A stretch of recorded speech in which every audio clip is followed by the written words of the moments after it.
and that's obviously the worst. The second aspect of hypocrisy, which more people are going to be affected by, is showing off in an act of worship, which we kind of talked about. Only giving charity so that people don't blame you. So you're sitting at the donation table, everyone has given charity, and you're the only person who's not given anything. So you say, okay, I'm going to go ahead and give something too, just so that you don't get blamed, but you did it primarily for the sake of showing off. Respecting parents. This is an interesting example he brings up. Respecting your parents so that nobody else criticizes you. So the main reason why you're respecting your parents is so that no one looks at you and says, what kind of person is this? What a disrespectful, disobedient child or something like that. But you're only doing it so that you don't get the censure of people. You're not doing it for the sake of Allah. This is a form of hypocrisy. Fasting in Ramadan only when people are around. And when they're gone, you start breaking your fast. So these people, they believe in the fundamentals, beliefs in Islam, but they're giving precedence to showing off in their actions. So the thing is, they believe as well in the act. It's not that you're denying that fasting is an obligation. You're believing it, but you're not doing it. So this is a form of hypocrisy. And number 3, showing off in something that's recommended. Something that's recommended. And this affects even more people. So praying in congregation, praying in jama'ah, in the masjid, for example. Just showing off in there. Visiting the sick. These are things that people really don't think about. Can there be showing off in visiting sick people? Of course. Right? I need to get there, at least to show my face, If people even express it this way, you at least need to show the people that you care. Even if you don't care, and you had no intention of visiting that person. Attending a funeral. Showing off. Or for whatever other reason they came for. Washing a deceased body. Even washing someone who's passed away. So, people will get the attention of people. Optional fasting, extra prayers, all of these things. These deeds are performed for either one of 2 reasons. Either to ward off criticism of other people, or to get praise. So sometimes you say, well, it's not about praise. I don't care about the praise of people. But you do care about their criticism.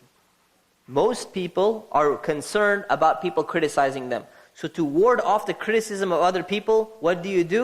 You add some extra things in there. You do some additional things so that you do it. And Allah knows that if you were alone, you would not have done these additional things. If no one was watching you, or if no one was going to blame you, you wouldn't have done it. But you did it because the people were either going to blame you, or you wanted the praise from them. So the punishment of this person may be half of the person in the previous category. Because it's an optional thing. So this is what he says. It may be half. But of course Allah knows best. Okay. Then you have the way, that's the actual thing, the way that an act is actually performed. I see Adam looking at his clock. So that means it's break time. It's break time, inshallah. So we'll stop for a break, inshallah, for 10 minutes. 53, we'll resume at 12:03, inshallah. Assalamu alaikum.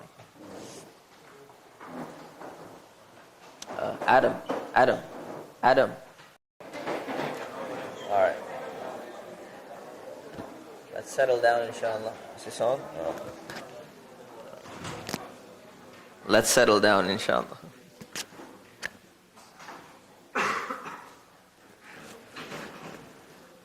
Alright.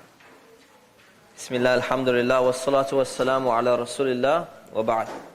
So, showing off in the way that an act is being performed. So let us take a look at that. The first category is showing off in something which would actually cause a deficiency in that act of worship.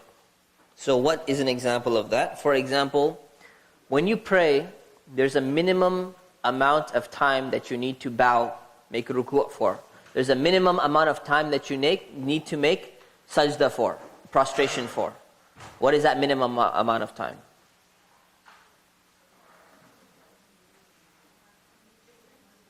What is the minimum?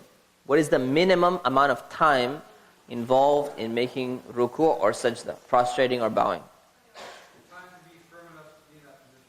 The time to be firm enough to be in that position.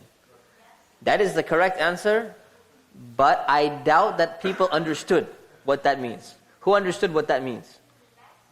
A few people got it. Explain. Give a tafsir of your statement. So in other words, if you're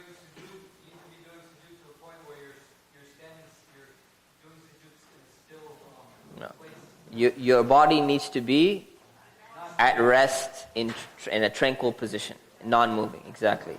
Such that the bones are fixed, stable and steady, and you're able to, say what you need to say. That's the bare minimum amount of time that needs to be done, in addition to what you're saying and all of that. Same thing with, bowing. So, that's the bare minimum. Reciting a sufficient amount of Qur'an. Right? So what is the minimum amount of Qur'an that you need to recite in the first rak'ah of prayer, the first unit of prayer? Outside of Fatiha.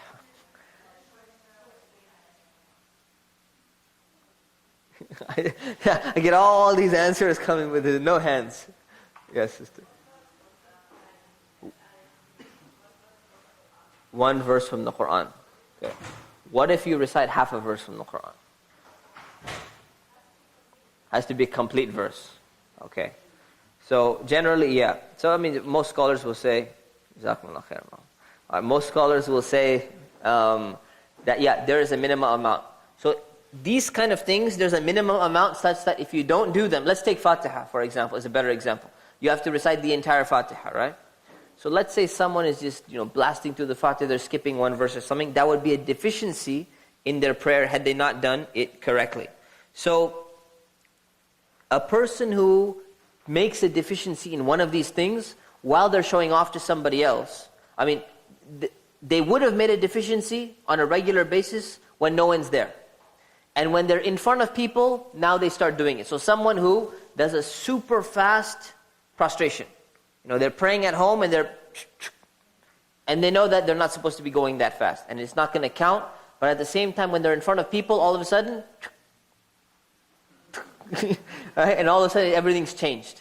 This is doing something such that you normally ruin your act of worship, but in front of the people, you do it the way it needs to be done.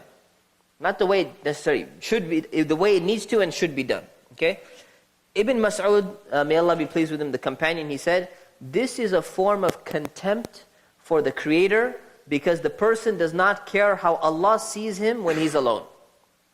It says, you actually hate Allah. Why do you hate Allah? Because you don't care at all how Allah sees you when you're alone. You only care how Allah sees you when you're in front of other people. That's actually what's happening. Right? So technically you're only caring about what the other people are saying. He's rephrasing it, he says, think about it this way. You know that Allah sees you when you're in front of people, and you know that Allah sees you when you're alone. But what are you focusing on? You only care what Allah sees when you're in front of other people. And when Allah sees you alone, you don't care. So this is the problem. So he says, this is a major, major problem. So for example, he said, okay, so this is an example that Imam gives. It's like a person who reclines in front of a person that needs to be respected. So for example, a teacher who you really respect, you really hold dear, an elder, like a grandfather or something like that, someone you really hold in respect, when you're sitting down in front of them, in most cultures, probably with the exception of Western culture nowadays, most cultures there's a way of showing respect to that person. And one of them is if you're sitting on the floor, you don't sit back and you don't lean, hey, grandpa, how's it going? You sit upright in front of them with respect, right? So he's saying, when you do this, and you're giving precedence to people, and you don't care what Allah thinks of you when you're alone, it's like that person who's reclining in front of the person that needs to be respected. And then all of a sudden, a fool walks in the door. Complete fool, complete moron walks in the door, and all of a sudden you sit up straight. Right? Imagine what you would think about a person like that. He's giving respect to he's doing the exact opposite. He's giving respect to the person who doesn't deserve any respect, and he's not giving respect to the one who deserves respect. And you say something is wrong with this person, he flipped it around. This is exactly what you're doing when you're showing off in front of other people with something like this. It's exactly the same thing. So if you fall in this category, think about this example, it'll help you fix it. Another example is somebody who prays really, really fast, has no attention in their prayer when they're in private, but then when they go in public, they start focusing, they start slowing down and everything the way that they need to do. So this is what we've been talking about actually all along. Another example is a person who uses foul language in private, but they use very clean language in public. This is something that people do. So in public, they'll not use bad words. They'll not say anything bad. They won't make fun of people, whatever. In private, or perhaps with one person with them or something like that, or maybe even just by themselves, they're using foul language. They're saying bad things. So they're, again, only changing their behavior. It's not just about prayer. You're changing your behavior in front of the people, whereas in reality, you would have done something else worse alone. So this is an essential act of Islamic etiquette, using proper language and not using foul language. So the same thing applies. So that's the worst category, obviously. Something which causes a deficiency in your religion, meaning it's something that's actually sinful. Number 2, something showing off in something which is not a deficiency in an act of worship, but which adorns that act, which makes it nicer, makes it better. So for example, someone who is lengthening their bowing. Not that they don't do it properly when they're at home, but they just add a little bit more. So they say Subhana Rabbiyal Azim at home 3 times. And now they're in the masjid and there's people there, and all of a sudden they say, well, it's also sunnah to say 7 times. So we're going to go with the 7. And they do the 7 in the masjid and they do the 3 at home. Or they do 7 or 9, whatever it is. They make it longer. Same thing with prostration. Someone, and this is very dangerous. This is where, I personally catch myself as well, is that someone who makes dhikr, who remembers Allah, does the subhanallah and the tasbih and all of that, when they're in the masjid or when there are people around, but when they pray at home, when they pray alone, they don't sit afterwards to do that. And immediately they get up and they start doing some other task. Every time though they're in the masjid, because everyone else is sitting down, they don't want to stand up, because everyone else is doing it. This is very dangerous. And the way that it becomes more dangerous is you begin to justify yourself. What's the best way of justifying this to yourself? Not the right way, but what's the most effective way to trick yourself in justifying that this is okay? Who can tell me?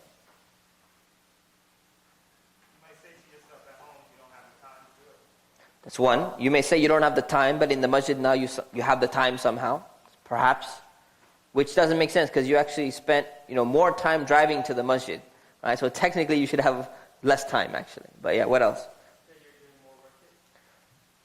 Okay, but more worship. Okay, you're doing more good deeds, but why in the masjid? Why not at home?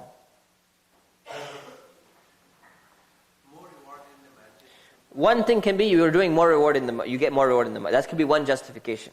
Let's say you're praying in a group outside of the masjid. Now what's your justification? You would do the same thing with the people there. Now do you get more reward for making zikr in front of people in a jama'ah after the prayer, not in a masjid? There's no extra reward for that. So what would be the justification? I think personally for me, you don't have class in front of people who are praying or stuff like that, so you're forced to sit down and make a zikr. Let's say they're all done with their prayer, mashallah. They all came on time. Then what?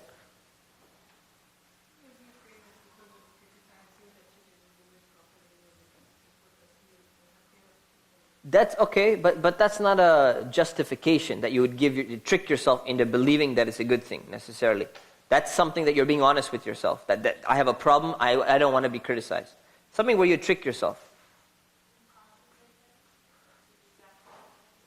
Concentrate better, perhaps.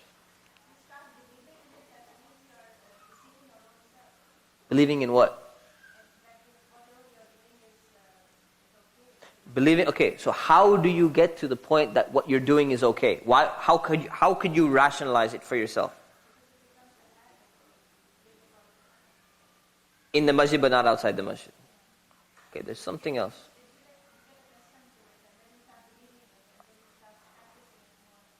Okay, perhaps. There's more of a danger. Someone who's a little bit trying to be more sincere but comes out with like a sincere thing, but it's a wrong excuse.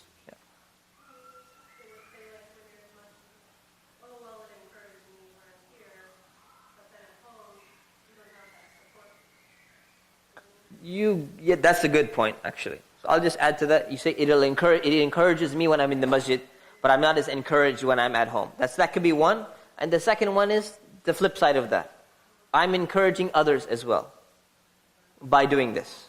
And this really affects people who are either imams or teachers or people who are making da'wah with other people. They're always trying to do things which teach other people. So what ends up happening is sometimes they begin to justify other acts by saying, I'm trying to teach other people as well. I'm trying to serve as an example to other people so that they also do it. I'm motivating them at the same time. But you need to be careful. Now, does it mean that you stop doing it? Here's the thing. Whenever you see showing off in something, does it mean that you stop doing that deed? Is that the solution? It's not the solution. Solution is to focus on fixing it, right? Not just giving it up. So giving it up is not the whole thing. Otherwise, you're not going to do anything. The focus is to fix it. Right? You fix your intention. It's like somebody who works for a company and they don't finish a project in time. So what do? They quit. I didn't finish in time, I'm quitting. What should they be doing instead? Finishing the project as soon as possible, because the project still needs to get done. So there's certain things that you need to do. You don't just quit and leave. You get it done. So what you need to do is you need to fix your intention while doing these acts of worship at the same time. So that's what needs to be done. Okay? So it's a good question, actually. So if you're giving charity or zakah or something else in public in order to encourage other people to also give, sometimes there's a necessity for that. There's a need for that. And Imam al-Nawawi, he explains, he says, this is allowed. This is not a form of showing off. It's a form of encouraging other people, but you need to be very careful about your individual intention. So doing it is allowed, but you need to ask yourself, why am I really doing it? Am I really doing it 100% for encouraging other people? Or am I doing it 80% like this and 20% like this? So you need to double check your intention. So it's allowed, but you need to check your own intention. Okay. Let's not go into questions right now. All right. So we'll stop now. We'll continue with that. So showing off, that's something which is not a deficiency. So for example, reciting long chapters of the Quran, you'll notice this. So for example, if you're someone who's led prayer, who's ever led a prayer in their life? Who's ever led a loud prayer, meaning Maghrib, Isha, Fajr, led a prayer, right? Now the danger is, now you start reciting a nice long surah. Or you start reciting a little bit more beautiful, a little bit nicer, right? Than you would have done had you been reciting at home. Even if you're with one person or you're with nobody, even the amount of time that's manifested and everything, what is the way to justify to yourself that what I'm doing is fine? What's a common way to justify to yourself what you're doing is fine? You take the time to slow down and do it right, so the other person or the other people that you're leading can understand you. Oh, so yeah, slowing down so the other people can understand you correctly. Okay. And what's the refutation to that? What's the argument against that for yourself? To show that that's not true. You're deceiving yourself. What's the argument against that?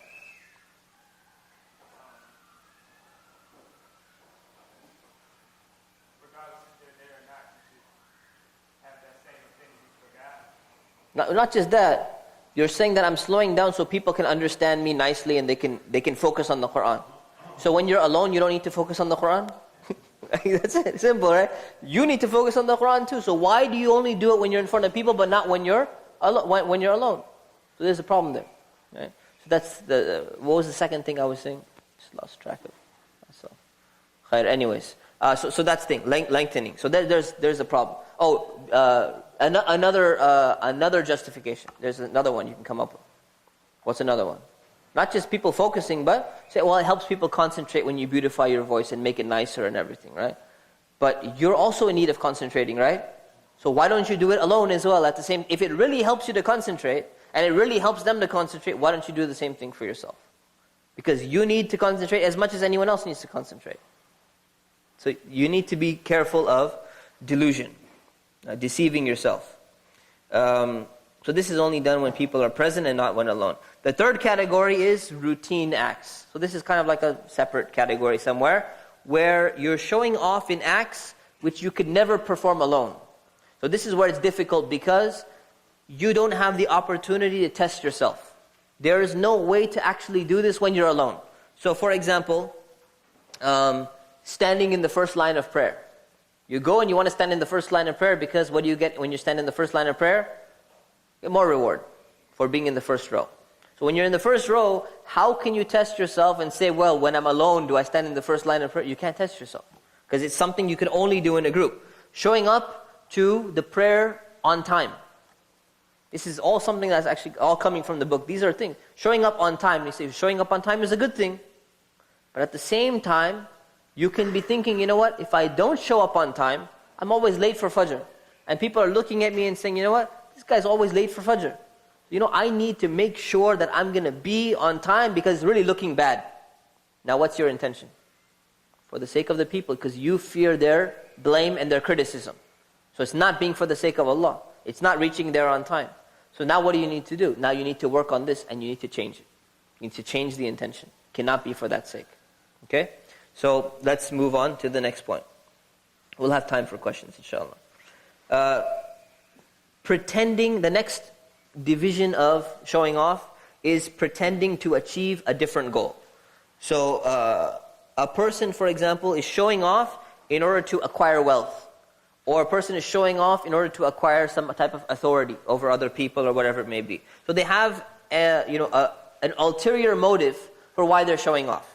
So let's take a look at some of those ulterior motives and how it plays out. One of them is intentionally your intention to show off is to intentionally perform an act of disobedience.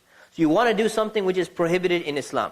So you show off, for example, with an act of worship, performing extra prayers, fasting extra, avoiding certain types of food, saying that, you know what, I only eat meat that has been hand slaughtered by such and such brother, and I stay away from all the other ones because it's very, very doubtful, and you're publicizing this. Right, there's another example. Learning knowledge, memorizing certain verses of the Quran or certain surahs of the Quran, etc., with the intention of people's, not only acquiring people's respect, but to get into a position. To get into a position of authority, such as, for example, you might join the board of an Islamic organization. They might let you in if they see that, wow, this person really takes care of where they eat their food from, or they pray extra, or they show up at the masjid a lot. So your intention is to do something for the sake of Allah, or you do something which seems like it's an act of worship, but your actual intention is to do something else, but that something else you want to do is actually something prohibited. So you want to join the board of an Islamic organization in order to what? In order to embezzle their funds. In order to steal their money. So this is the worst category that you can fall into. It's worse than disobeying Allah directly. It's worse than doing something haram. It's worse than stealing. Why? Because you've made the obedience to Allah, you've made an act of worship or something good, which is obedience to Allah, as a means of you getting to something which is prohibited. So this is worse than doing something haram when you used the means of showing off in something which seemed to be good in and of itself. So there's no reward for this person at all. And there's only punishment, there's only sin for this person. And a good example of someone who does something like this is like a person who gives away money that actually didn't belong to them, in order to impress other people that this person is very generous. Right? So you're giving away somebody else's money, it's not your money in the first place. Right? In order to do that. So you're actually disobeying Allah subhanahu wa ta'ala. Outwardly, giving charity is a good deed, right? But actually you misuse another person's wealth, that's an act of theft. So you've stolen their money. That's what's actually happened. So that's the worst case scenario. Now let's take a look at the second scenario, which is more common, which more people will fall into. The iPad does not like to be touched. Otherwise, it starts going all over the place. Number 2, doing something that's lawful. So you're pretending to do something for the sake of Allah, in front of other people, in order to acquire something that's lawful. Right? But you're showing off with Islam, such as, for example, lawfully earning money or intending to marry a person. This is 2 examples. So for example, a person who goes and starts giving lectures, giving advice, doing other things, in order to, like for example, a person who starts crying when they're giving a khutbah, or they start crying and shedding tears when they're giving a lecture to other people. In order to do what? In order to collect more money from the audience, for example. Is it permissible to collect money in order to achieve, to help some Islamic organization? It's permissible in and of itself, it's not prohibited. But if you use a means of something which resembles you trying to do an act of obedience in front of other people, in order to acquire that, now you're in trouble. Now you have a problem, right? Or in order to do something to, this is funny, some funny examples in this book. In order to convince a beautiful woman to marry him. So you're giving a lecture and you're making these gestures and all of that, and you say, well, I'm looking for, and this happens, you'd be surprised. It happens to a lot of brothers and sisters perhaps too. Is that I'm looking for a sister to get married to. So what do? Well, you know what, I think I need to start public, speaking more, giving some khutbahs and, getting known in the community and all of that. And, more likely that sister or so-and-so, going after that sister is fine. But using an act of ibadah or worship to do that becomes a problem. So the example he gives specifically is, a person wants to marry the daughter of a scholar, a Muslim scholar, and he pretends to be interested in seeking knowledge in order to convince that scholar that he should give his daughter in marriage to you. Allowed or not allowed? Is the marriage part allowed? Is the entire act allowed? It's cheating, deceiving, right? Does it happen though? A lot. Happens a lot. That's why you have to be careful. That's why the description is being here. And the last case, and remember the smallest ones are the most dangerous because most people fall into them. So the last one is the most dangerous. Trying to improve your act of worship by showing off to the people, so that people don't think lesser of you. They don't think worse of you. So for example, this is an interesting example he gave. When a person is overcome by laughter, somebody starts laughing and laughing and laughing, and then all of a sudden they stop and they remember Allah, and they say, this dunya, this world is so full of temptations or something. Something really pious. You say something really pious after doing it. But the thing is, if you weren't in front of those people, you would have continued to laugh. So that statement that you made was to show people that, look, I've stopped myself, I've controlled myself, and you make some kind of statement. And unfortunately, this is very dangerous when it comes to making du'as, supplications. When we make all these supplications, may Allah protect us from this, or may Allah protect us from that, and all of that, oftentimes there's a form of ostentation, there's a form of showing off involved in those things. And we need to be very, very careful about those things.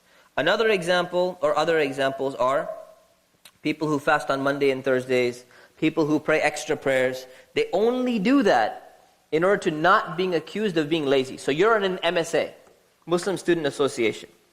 Or if you go to UCI and you're non-conformist, you're in the MSU, Muslim Student Union. Right?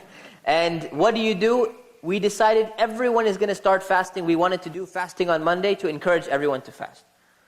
And all of a sudden you say, okay, that's a good idea, but I really don't want to do it on this Monday, but then I'm going to look like the only person who's not fasting, so you know what? Let's go ahead and fast anyways. Now what is your intention? Your intention now is that you don't want to be looked down upon by other people. So what do you need to do in that case? In that case, if it's an optional act, either you need to fast and change your intention, or in this case, temporarily you can stop it, change your intention, and bring it back. Do not do things being pressured for what other people will say or what other people will think about you. So that will bring us to the remedies. And then we'll conclude with this. The remedy to this is to remember a few things. Remember that showing off will actually spoil the reward of your good deeds. So you don't want your good deeds to be ruined. So you're going to mess up your good deeds, and it's going to make Allah angry with you because your intention is not clear. So every person should utilize every means of staying away from showing off whenever they can. Even if you incur the displeasure of other people. That's where you need to stop and ask yourself, who is it more important to please? Does pleasing Allah take precedence, or does pleasing the people take precedence in myself? The only cure is this bitter medicine. This is bitter medicine. Why is it bitter? Nobody likes to be criticized. And nobody likes to be blamed by other people. Nobody enjoys the feeling. Unless you have some weird... Do people enjoy the feeling? Right? No? Yeah. But you can get to a point where you don't care. But nobody really... Everyone's blaming you. No one really enjoys it. It's not something that you would want. Right? It's not something you would ever want. So this is something that is very, very difficult to do. But it requires a lot of patience. But the great thing about it is that it's the opposite of sexual desire. It's the opposite of looking. Remember what we said about looking.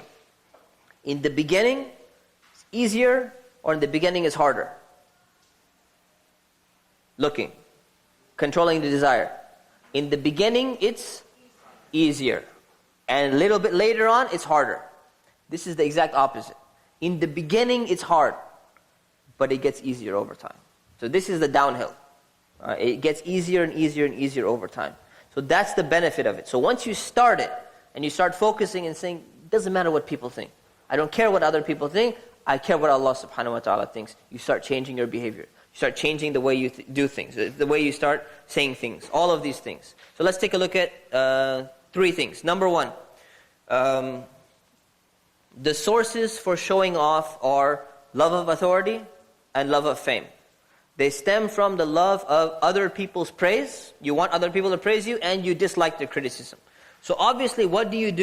You have to remember that this will spoil the act that you're doing in the first place. You're putting your effort in, you're putting your time in to actually achieve something.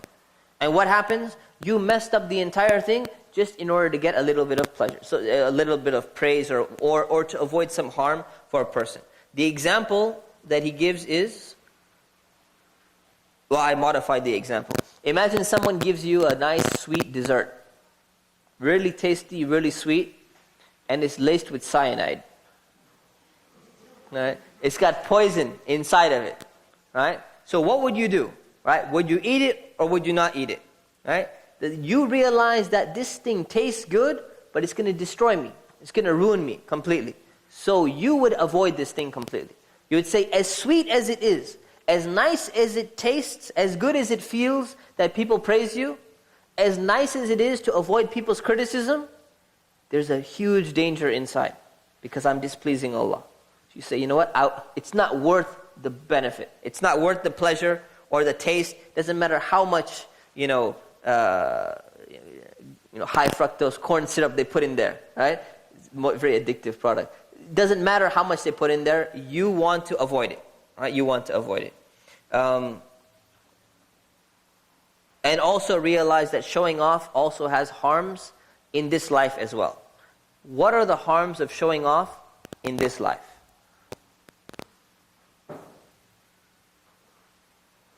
There are harms of showing off in this life. What are the harms? People will call you out. People may be noticing it. That's true. There's something else. It's even more dangerous for you. If they know, let's say they don't notice it. Then what? Huh? Evil eye? How does that happen? Yeah.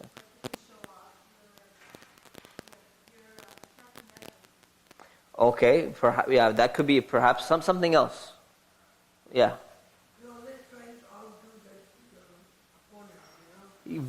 Something like that along the lines, you're always a slave to what other people think about you. You're not an independent person. You cannot even do what you want to do anytime. Anytime person wants to come, you have to go and do exactly what they want you to do. Right? So you have to be, it's a very dangerous thing. Because now you're not an independent person anymore. So someone comes and, say, well, we want you to speak this way. Say, well, I was planning on doing this. No, the people want you to do this instead. You can't do anything. You're not even an independent person. Your free choice, your free will and everything doesn't mean anything. So this is one of the problems in this dunya, in this world. And lastly, the last point is to repel the idea before the temptation begins. So there's 2 forms. There is the idea, and then there is the temptation.